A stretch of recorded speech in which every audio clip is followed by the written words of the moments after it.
Hello students, आज हम लोग करने जा रहे हैं क्लास 10 के मैथमेटिक्स का चैप्टर नंबर 5 जिसका नाम है अर्थमेटिक प्रोग्रेशंस। हम लोगों ने इसके 2 पार्ट्स पहले ही कंप्लीट कर लिए हैं। आज हम लोग करेंगे पार्ट 3। आज हम लोग एक सवाल से वीडियो की शुरुआत करते हैं। सवाल है, find the 31st term of an AP whose 11th term is 38 and the 16th term is 73। हमें एक ऐसा अर्थमेटिक प्रोग्रेशन का 31st टर्म निकालना है जिसका 11th टर्म 38 है और 16th टर्म 73। तो एक ऐसा अर्थमेटिक प्रोग्रेशन जिसका ना तो हमें फर्स्ट टर्म मालूम है और ना ही कॉमन डिफरेंस मालूम है। तो चलो मान लेते हैं let first term is equal to A and common difference is equal to D. तो सबसे पहले हम लोग ये मान लिए और अब according to question 11th term 38 है, तो यहाँ पर हम लोग लिख देते हैं from question A11 is equal to 38। अब जब A11 38 है, इसका क्या मतलब हो गया कि ये जो AN वाला फॉर्मूला है, AN इज इक्वल टू क्या होता है, A plus N minus 1 into D. और N क्या है यहाँ पर, N के बदले में 11, तो 11 माइनस 1 डी तो हमको पता है ही नहीं, ये हो गया 38। This implies A plus 10D is equal to 38। तो चलो हम इसको एक इक्वेशन एज्यूम कर लेते हैं और सवाल में जो और एडिशनल जानकारी दी हुई है, and 16th term is 73, A16 is equal to 73। इससे भी हमें एक और रिलेशन मिलेगा। तो A16 कितना हो जाएगा, A plus 16 minus 1 into D is equal to 73। This implies A plus 15D is equal to 73। ये हो गया इक्वेशन 2। करना क्या है, हमको निकालना है 31st टर्म, और 31st टर्म तभी निकलेगा जब हमें A और D दोनों की जानकारी हो। तो यहाँ पर हमारे पास 2 इक्वेशन है और 2 अननोन वेरिएबल्स हैं। इन दोनों इक्वेशन को सॉल्व करके हम इन दोनों वेरिएबल्स का वैल्यू पता करेंगे और इन दोनों वेरिएबल का वैल्यू हम लोग 31st टर्म वाले फॉर्मूला में रख के तब 31st टर्म फाइंड आउट करेंगे। तो चलो सॉल्व करते हैं इसको। हम लोग ये एक pair of linear equation in 2 variables है जो कि हम लोगों ने ऑलरेडी कर लिया है, और इसको सॉल्व करने के कई सारे तरीके हैं, जैसे elimination method, cross multiplication method या फिर और भी। तो हम क्या करते हैं, जो आसान लगे उस तरीके का इस्तेमाल करते हैं। हम यहाँ पर इक्वेशन 2 में से इक्वेशन 1 को सब्ट्रैक्ट करते हैं, 2 माइनस 1, और इसको यहाँ पर लिखते हैं। तो पहले इक्वेशन 2 लिख लें, A plus 15D is equal to 73, और अब इक्वेशन 1 को लिखते हैं A plus 10D is equal to 38। और जैसे ही हम इसको सब्ट्रैक्ट करेंगे तो हर टर्म के नीचे माइनस का निशान देना पड़ेगा। ये A से A सब्ट्रैक्ट हो गया 0, और साथ ही साथ 15D माइनस 10D हो गया 5D, और 73 में से जब हम लोग 38 घटाएंगे तो ये हो जाएगा 5 और ये हो गया 3। तो इस तरह से 5D इज इक्वल टू आया 35। यहाँ से हमारा D का वैल्यू हो जाएगा 35/5 which is equal to 7।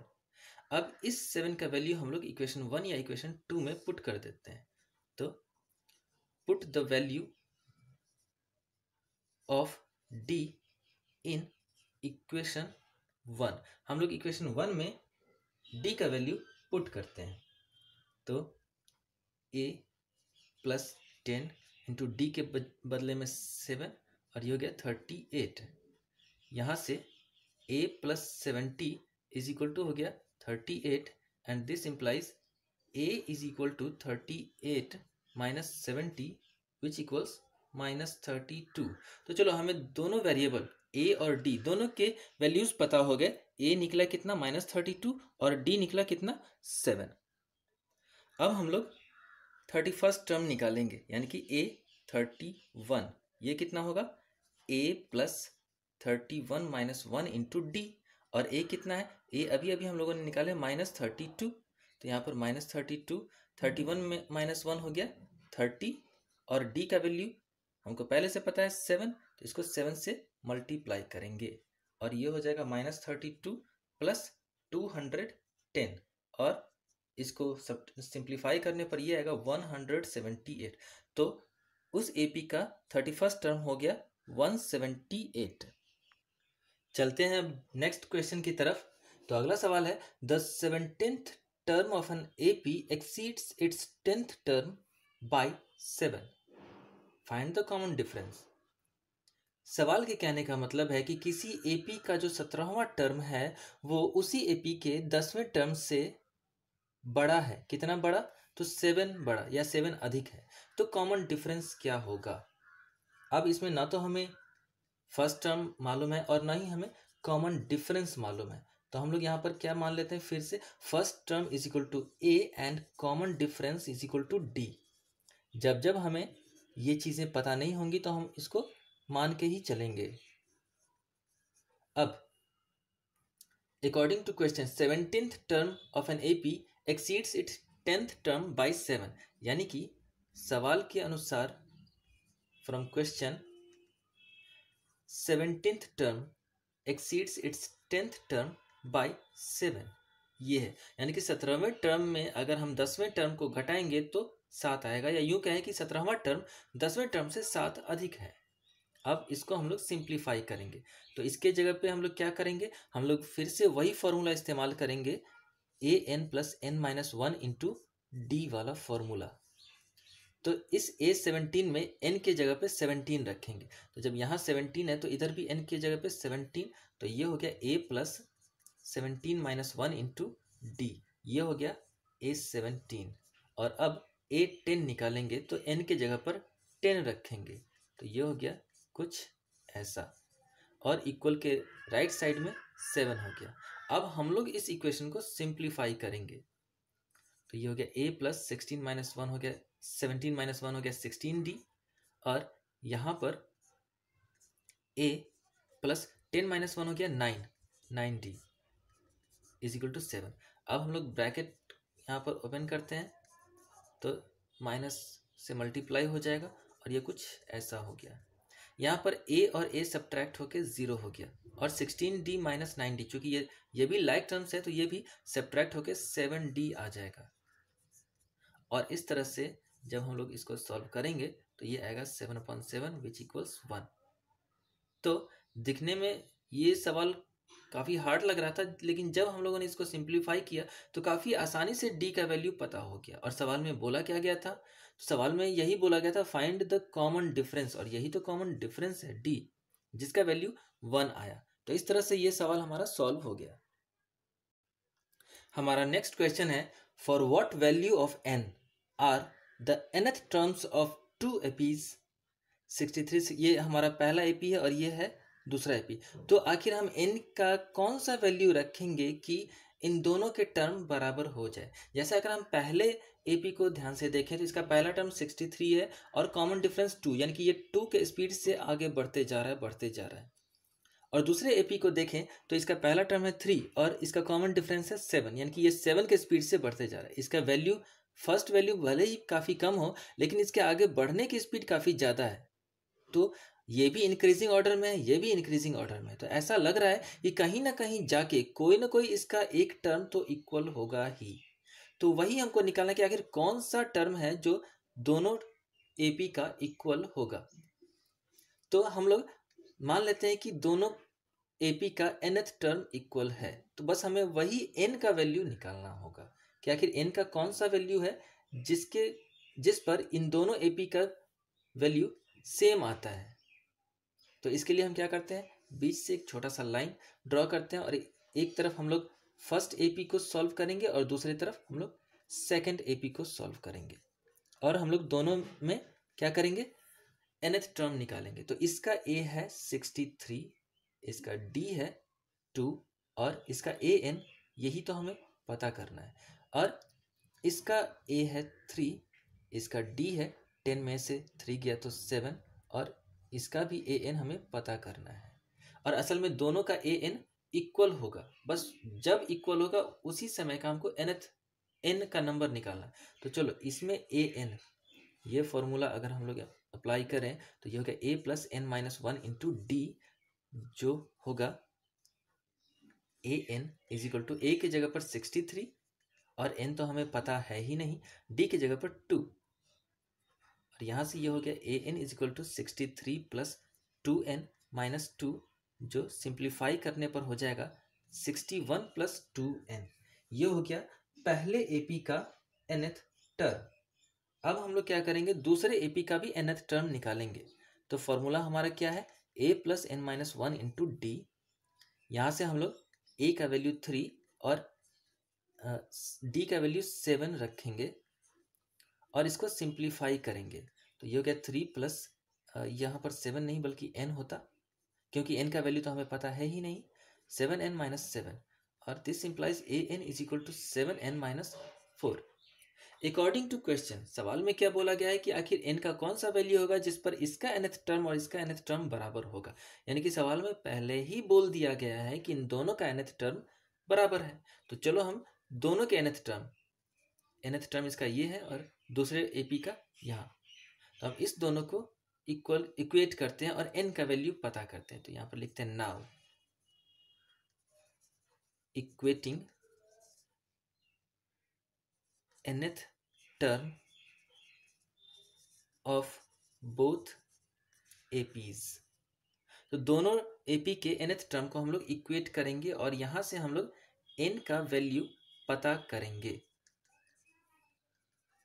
Simplify करते हैं इसको, ये -4 लेफ्ट साइड ले आते हैं और ये 2n को हम लोग राइट साइड ले जाते हैं। ये हो गया 65 और ये हो गया 5n। अब ये 5n इज इक्वल टू 65 और यहाँ से n is equal to 65 upon 5 which equals 13। इसका ये मतलब हुआ कि इसका जो 13वां टर्म होगा पहले एपी का और दूसरे एपी का जो 13वां टर्म होगा वो दोनों के दोनों इक्वल आएगा। अगले सवाल पे चलते हैं। Find the 20th term from the last term of the AP 3, 8, 13.253। हमको करना क्या है, इस एपी में लास्ट से 20th टर्म, ये क्या बात हो गई, लास्ट से 20th टर्म। अभी तक हम लोगों ने जितने भी टर्म्स फाइंड आउट किए हैं वो शुरू से काउंटिंग किए, जैसे ये पहला, दूसरा, तीसरा। लेकिन इस सवाल में क्या बोला जा रहा है कि हमें लास्ट से काउंटिंग करना है, ये पहला, दूसरा, तीसरा, चौथा, इस तरह करके 20th टर्म कितना होगा। और हम लोगों ने जो फॉर्मूला पढ़ा है A N is equal to A plus N minus one into D, वो भी इसी पर बेस्ड था कि पहला टर्म 3 और दूसरा टर्म 8 ऐसे करके। इसमें तो अगर हम लास्ट से काउंटिंग करेंगे तो पहला टर्म तो 253 हो गया। तो आखिर इसको हम लोग सॉल्व करें कैसे, और वो भी फॉर्मूला वही वाला है। तो हम क्या करते हैं इसको सॉल्व करते वक्त कि जब हमें पीछे से ही काउंटिंग शुरू करनी है तो क्यों ना हम इसको ही उल्टा कर दें। जैसे ये जो लास्ट वाला है इसको हम शुरू में करते हैं और इस शुरू वाले को लास्ट में। तो सॉल्यूशन जब हम इसको उल्टा करेंगे तो 253, इसका कॉमन डिफरेंस कितना है, 5 बढ़ते जा रहा है। तो इसके पहले वाला 5 कम होगा इससे, तो इसका पीछे से अगर हम काउंटिंग करते हैं तो दूसरा टर्म कितना हो जाएगा, 5 कम, फिर तीसरा टर्म उससे भी 5 कम, छोटा होता जाएगा और ऐसे ही हम आगे बढ़ते जाएंगे और लास्ट से तीसरा, पहले 13, तब 8, तब 3। हम लोगों ने यहाँ पर क्या किया कि इस एपी को रिवर्स कर दिया। अब रिवर्स करने से क्या फायदा है कि अब हम लोग को पूछा जा रहा था पीछे से 20वां टर्म, और इसको जब हम लोगों ने उल्टा कर दिया तो अब इसको आगे से 20वां टर्म निकालेंगे, जो कि आसानी से निकल जाएगा, क्योंकि पीछे वाला तो कोई फॉर्मूला हम लोगों ने पढ़ा ही नहीं था। तो रिवर्स करने के बाद जब हम लोग इसका फर्स्ट टर्म देखते हैं तो ये कितना है, 253, और इसका कॉमन डिफरेंस कितना है, तो 248 में से 253 घटाएंगे तो ये हो जाएगा -5। और हमको निकालना क्या है, यहाँ पर हमको n का वैल्यू भी दिया हुआ है 20, तो a20 निकालना है। ये हो जाएगा a plus 20 minus 1 into D. और जब हम इसको सिंप्लीफाई करेंगे तो 2a के बदले में 253 रखेंगे, उसके बाद 20 माइनस 1 हो गया 19 और d के बदले में -5, ये हो गया 253 माइनस 95, और इसको सिंप्लीफाई करेंगे तो ये हो जाएगा 158। तो ये सवाल जो कि काफ़ी डिफरेंट लग रहा था कि हम पीछे से कैसे निकालेंगे 20th टर्म, उल्टा कर देने से काफ़ी आसान हो गया और ये सिर्फ कुछ ही स्टेप्स में कंप्लीटली सॉल्व भी हो गया। चलते हैं अगले सवाल की तरफ। हमारा नेक्स्ट क्वेश्चन है, the sum of 4th and 8th term of an AP. किसी एपी का चौथा और 8वां टर्म का योग यानी कि जोड़ 24 है, and the sum of the 6th and 10th terms is 44, यानी कि उसी एपी का छठा और 10वें टर्म का सम 44 है। तो उस एपी के शुरू के 3 टर्म्स फाइंड आउट करने हैं। एपी कितना है पता नहीं, उसका पहला टर्म क्या है वो भी नहीं मालूम, और ना ही कॉमन डिफरेंस मालूम है।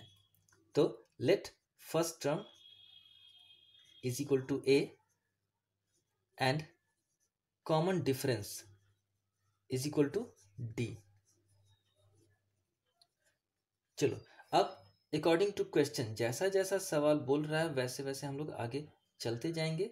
तो सवाल के अनुसार 4th टर्म और 8th टर्म 24 है, यानी कि A4 प्लस A8 कितना है, ये है 24, और A4 कितना है ये निकलता है इस फॉर्मूले से 4 - 1 इंटू डी, और A8 निकलेगा A प्लस 8 - 1 इंटू डी, और इक्वल में 24। सिंप्लीफाई करने पर ये कितना आएगा, ये हो जाएगा A plus 3D plus A plus 7D is equal to 24, और इस तरह से ये हो जाएगा 2A plus 10D is equal to 24। अब हम लोग क्या करते हैं, 2 कॉमन लेते हैं, तो ये हो जाएगा A plus 5D is equal to 24, और 2 से दोनों तरफ अगर हम लोग डिवाइड कर दें तो ये हो जाएगा A plus 5D is equal to 12, और ये हो गया इक्वेशन 1। तो अभी तक पहले सेंटेंस में जितनी जानकारी दी गई थी यहाँ तक में, इसके आधार पे हमें एक इक्वेशन मिला। अब हम लोग उसके आगे पढ़ेंगे और अगला इक्वेशन फाइंड आउट करेंगे। तो आगे क्या लिखा हुआ है कि छठा और 10वें टर्म का सम 44 है, यानी कि A6 plus A10 is equal to 44। This implies यहाँ पर A6 है, यानी कि A प्लस 6 - 1 इंटू डी, और A10 है, यानी कि A प्लस 10 - 1 इंटू डी। ये कितना हो गया, ये हो गया 44। अब चलो हम लोग इसको सिंप्लीफाई करते हैं, तो ये हो गया A plus 5D plus A plus 9D, और ये कितना हुआ 44। लाइक टर्म्स को ऐड कर देंगे तो ये A और A जुड़ के हो गया 2A, और 5D और 9D जुड़ के हो गया 14D, ये हो गया 44। अब हम अगर इक्वल के लेफ्ट साइड में देखें तो यहाँ पर फिर से दोनों में 2 कॉमन आ रहा है, तो हम लोग इसको कॉमन ले लेते हैं 2, तो ये हो जाएगा A plus 7D is equal to 44, और जब दोनों तरफ में 2 से डिवाइड करेंगे तो ये हो जाएगा A plus 7D is equal to 22, ये हो गया हमारी इक्वेशन 2।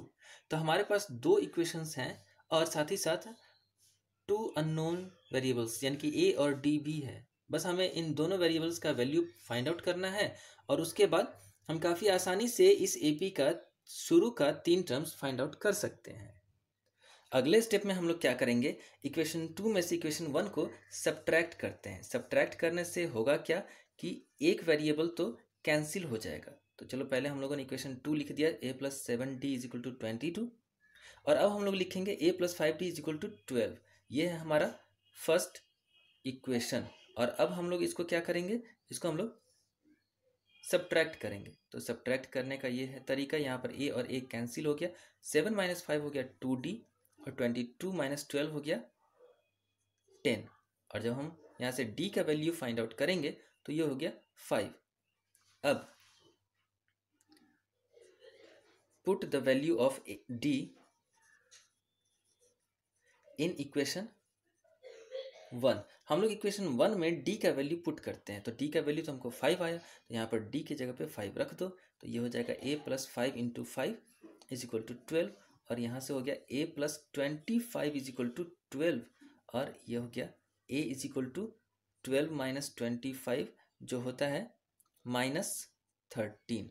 तो इस तरह से A का वैल्यू -13 और D का वैल्यू 5। अब हम लोग क्या करेंगे, हम लोग शुरू से 3 टर्म फाइंड आउट करते हैं। तो चलो पहला टर्म क्या होता है, फर्स्ट टर्म तो हम लोग A को बोलते हैं, और ये A है कितना, तो A अभी अभी हम लोगों ने निकाला है -13, तो ये हो गया -13 हमारा पहला टर्म।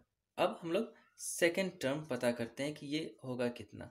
तो सेकेंड टर्म कैसे पता चलता है, फर्स्ट टर्म में हम लोग कॉमन डिफरेंस जोड़ के सेकेंड टर्म का पता करते हैं। तो ये फर्स्ट टर्म है कितना, ये है -13 और कॉमन डिफरेंस कितना है, तो कॉमन डिफरेंस है 5। तो जब हम लोग -13 में 5 को ऐड करेंगे तो ये कितना हो जाएगा, ये होगा -8। तो चलो ये भी हमारा सेकेंड टर्म तो निकल ही गया। अब हम लोग निकालते हैं थर्ड टर्म। तो थर्ड टर्म के लिए क्या करेंगे, थर्ड टर्म के लिए सेकेंड टर्म में डी जोड़ेंगे, और सेकेंड टर्म हमारा कितना है -8, और -8 में डी हम जोड़ेंगे 5। अब जब जोड़ने का बाद ये आया -3, तो ये हमारा हो गया answer. First term -13, second term -8 और थर्ड टर्म हो गया -3।